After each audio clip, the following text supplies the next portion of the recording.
महारानी, महारानी। अवश्य ही महाराज कोई शुभ समाचार लाए हैं। दीदी, उनका स्वर प्रसन्नता से भरा है। महारानी। महाराज, आज समय से पहले ही आप राज्यसभा से लौट आए?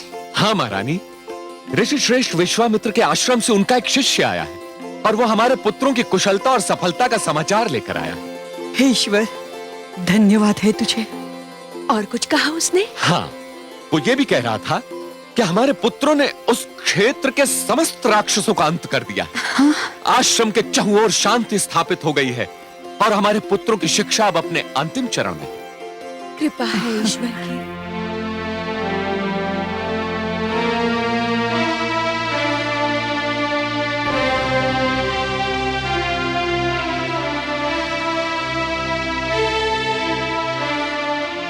आप उदास क्यों हैं छोटी रानी?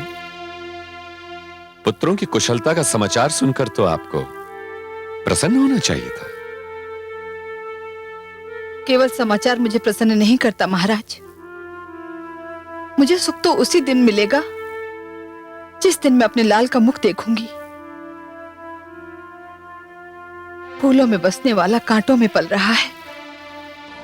इस राजभवन का दीप ऋषि की कुटिया में अपना उजाला लुटा रहा है तो मुझे प्रसन्नता कैसे होगी? किंतु छोटी रानी, हमारे पुत्र तो विद्या का धन प्राप्त करने गए हैं। इस अयोध्या के राजभवन में किस धन की कमी थी? विद्या का धन यहाँ रहकर भी तो वो प्राप्त कर सकता था। शिक्षा प्राप्ति के लिए जिस कठोर तप और त्याग की आवश्यकता होती है, वो इस राजभवन में संभव नहीं होता छोटी रानी। और अब तो हमारे पुत्र ऋषिवर से बला और अतिबला नाम की विद्या सीख रहे हैं छोटी रानी। ये कौन सी विद्या है महाराज? इस विद्या की प्राप्ति के पश्चात भूख और निद्रा जैसी मूल आवश्यकताएं हमारे पुत्रों के अधीन हो जाएंगी। हमारे पुत्र इन आवश्यकताओं के अधीन नहीं रहेंगे छोटी रानी।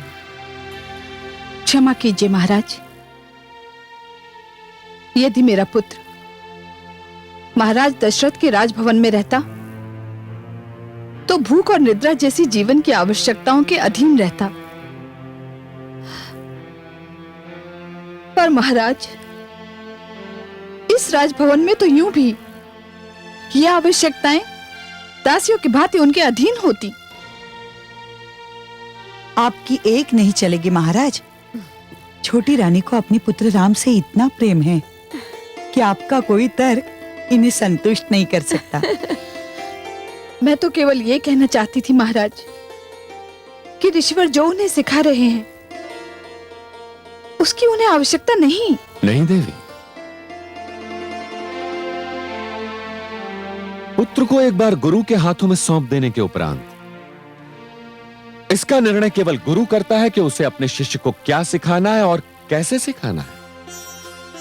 इसमें ना तो माता पिता को किसी चुनाव का अधिकार है और ना स्वयं शिष्य को। किंतु आप चिंतित ना हो,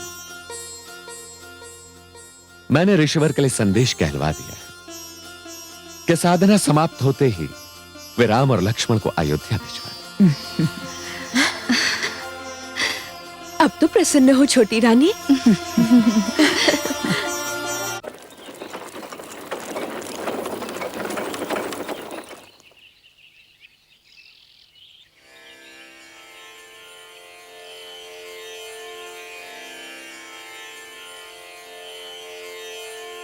गुरुदेव,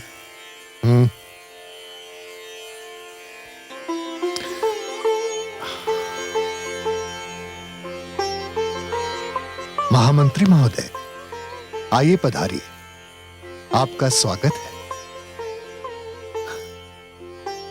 सेवक का प्रणाम स्वीकार करें ऋषिवर। कल्याणमस्तु। मिथिला में सब कुशल मंगल तो है? आपकी कृपा से सर्वथा कुशल मंगल है। प्रभु की कृपा है। कहिए, कैसे कष्ट किया? महाराज जनक की ओर से आपकी सेवा में निमंत्रण पत्र लेकर उपस्थित हुआ हूं। अच्छा,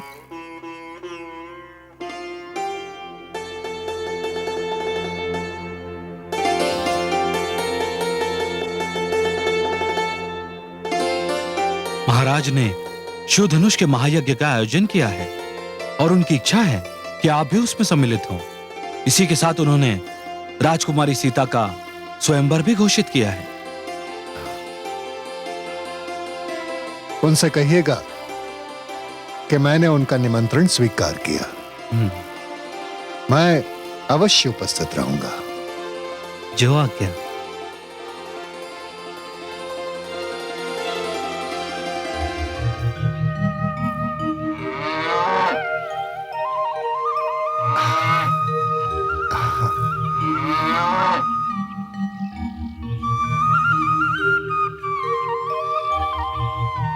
राम, प्रणाम गुरुदेव।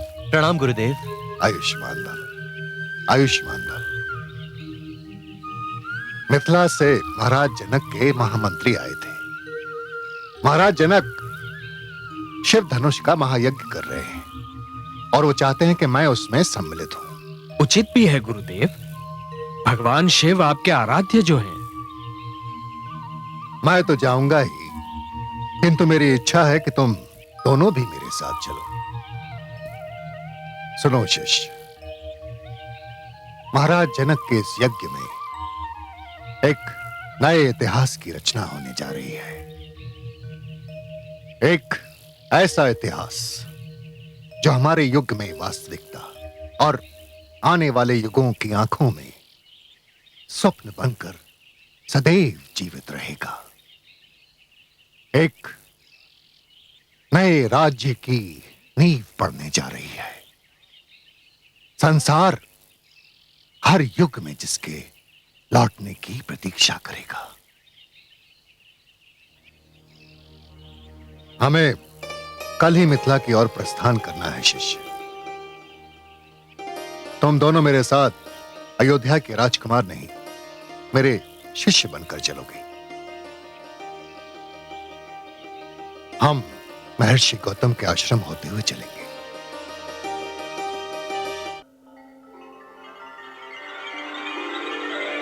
हे राम, औरों को तो प्रतीक्षा पत्थर बना देती है।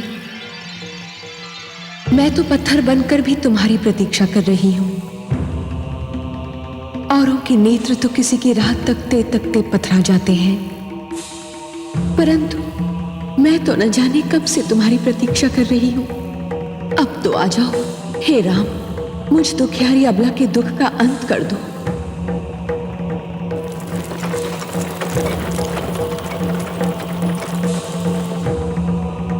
धन्य है वायु का ये झोंका जो मुझ तक तुम्हारे कमल चरणों की धूल की सुगंध लाया है। तुम आ रहे हो, तुम अवश्य आ रहे हो। मुझ दुखियारी के दिन फिरने वाले हैं। तुम मेरे कल्याण के लिए मेरे समीप आ रहे हो। हे राम, हे राम। रथ रोको सारथी।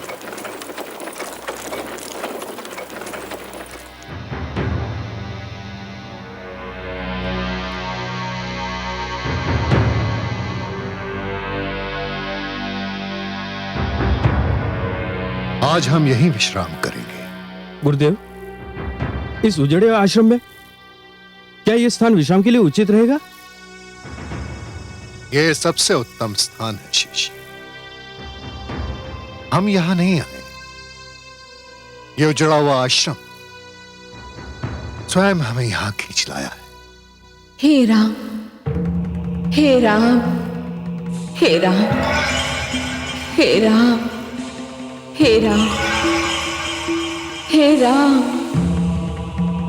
हे राम, हे राम, हे राम। ये मुझे कौन पुकार रहा है गुरुदेव? तुम्हें यह पुकार रही है शिष्य।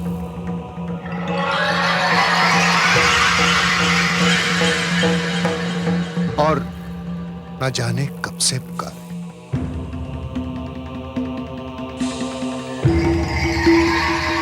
किंतु ये तो पाषाण की प्रतिमा है गुरुदेव। हाँ है। इस प्रतिमा को अपने चरण से स्पर्श कर दो शिष्य। जी, इस पत्थर की मूर्ति को अपने चरणों से छू। गुरुदेव, गुरु के आदेश पर प्रश्न चिन्ह लगाना ना तो शिष्य को शोभा देता है और ना ही उसका अधिकार है। किंतु हे गुरुदेव, नारी पत्थर की भी हो तब भी आदर सम्मान के योग्य होती है। उसे चरणों से छूना महापाप है। मुझे नारी के इस अनादर का साहस नहीं हो रहा है गुरुदेव। नारी के प्रति तुम्हारी पवित्र भावना जानकर मैं गदगद हो गया शिष्य। मुझे ऐसे शिष्य पर गर्व है। मैं स्वयं किसी को नारी का अनादर करने की अनुमति नहीं दे सकता, परंतु ये एक विचित्र विडंबना है कि इस नारी का कल्याण इसी में निहित है। इसे अपने पैरों से छूकर तुम इसका अनादर नहीं, इसका उद्धार करोगे पुत्र। कौन है ये देवी? ये दुखियारी अबला ऋषि गौतम की पत्नी अहिल्या है। निरपराध होकर भी न जाने कब से पत्थर बन जाने का दंड भोग रही है।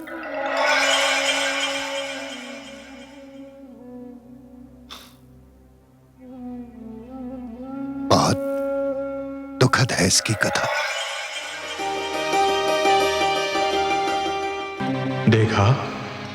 देखा आपने चंद्रदेव, कितनी सुंदर नारी है अहिल्या।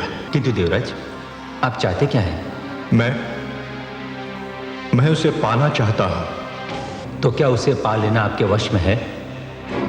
हां, यदि तुम मेरी सहायता करो तो। मैं क्या कर सकता हूं? तुम्हें कल अपने क्षितिज से हटने के निर्धारित समय से पहले कुछ समय के लिए आकाश से लुप्त होना होगा।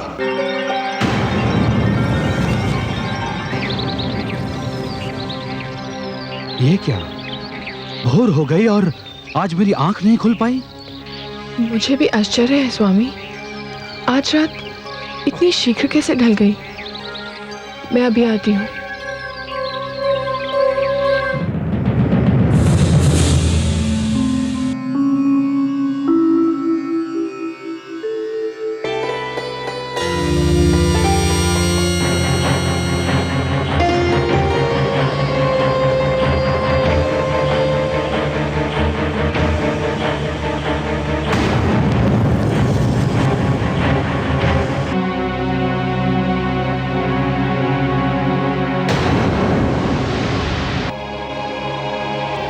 स्वामी, बताइए ना, आप इतना शीघ्र क्यों लौट आए?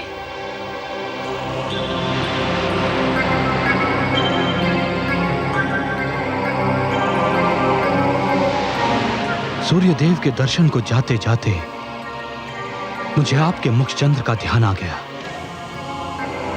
मैं विचलित हो उठा। स्वामी, ये आज आपको क्या हो गया है? ये आप कैसी बातें कर रहे हैं? आपने तो अपनी सारी इंद्रियों को अपने वश में कर लिया है। मेरा संयम टूट गया है देवी। आपके स्मरण ने मुझे सब कुछ भुला दिया। आपकी सुंदरता, आपके यौवन ने मुझे सब कुछ भुला दिया। मुझे और व्याकुल ना कीजिए। अपने अधरों की मदिरा से मेरी प्यास बुझा दीजिए।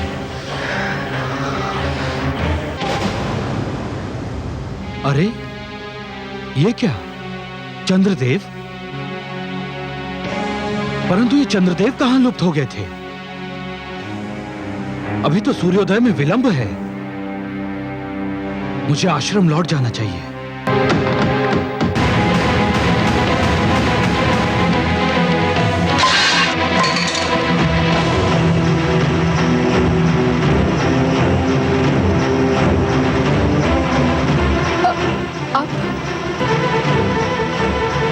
ये कौन है? दुष्ट, कौन है तू? अपना वास्तविक रूप दिखा मुझे। तो ये तू है इंद्र? जा, मैं तुझे शाप देता हूं कि जिस वास्ता ने तुझे ये पाप करने पर विवश किया था, तू आज के उपरांत उसके योग्य ही नहीं रहेगा।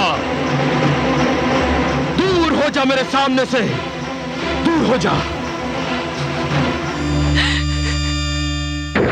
मुझे क्षमा कर दीजिए स्वामी। क्षमा कदापि नहीं। तेरा शरीर अपवित्र हो चुका है, तेरी आत्मा अपवित्र हो चुकी है। जा, मैं तुझे शाप देता हूं, इसी क्षण तू पत्थर बन जा।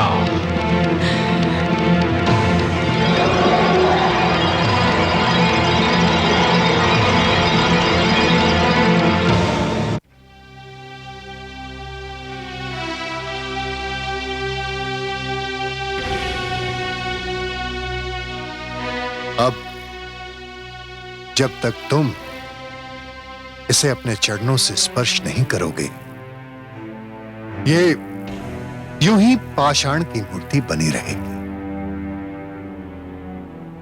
इसके कल्याण के लिए तुम्हें मेरे आदेश का पालन करना होगा शिष्य। जो आज्ञा।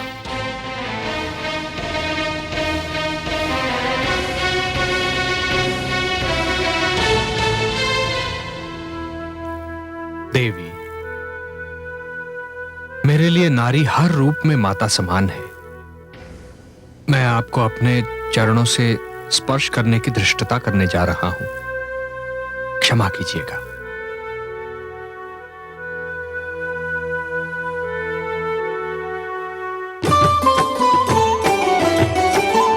अचरज भयो जगत में भारी, शाप मुक्त भई अबला नारी। पावन चरण राम को लागा, ऋषि पत्नी पाहन तन त्यागा। ऋषि पत्नी पाहन तन त्यागा।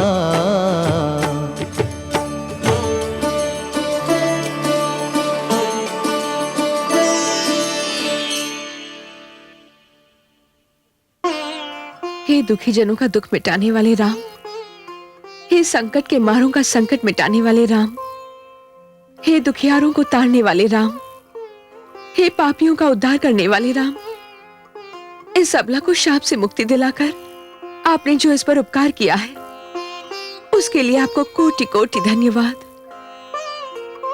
नहीं देवी, आपके साथ घोर अन्याय हुआ था। मुझे अपार हर्ष है कि अब आपको न्याय मिल गया है। मुझे आशा ही नहीं, विश्वास भी है कि अब तक महर्षि गौतम को भी अपनी भूल का आभास हो चुका होगा, किंतु वो भी विवश थे देवी, क्योंकि नभ से टूटा हुआ तारा, धनुष से निकला हुआ बाण एवं मुख से निकला हुआ शाप लौटाया नहीं जा सकता, केवल उसका दंड भोगा जा सकता है। पश्चाताप की अग्नि में जलना भी तो दंड ही है देवी। महर्षि अब तक उस अग्नि में जल चुके होंगे। गुरुवर, यदि इस उजाड़ स्थान पर मुझे लाने का यही उद्देश्य था, तो वो पूरा हुआ। अब हमें यहां से प्रस्थान करना चाहिए। ऋषि श्रेष्ठ,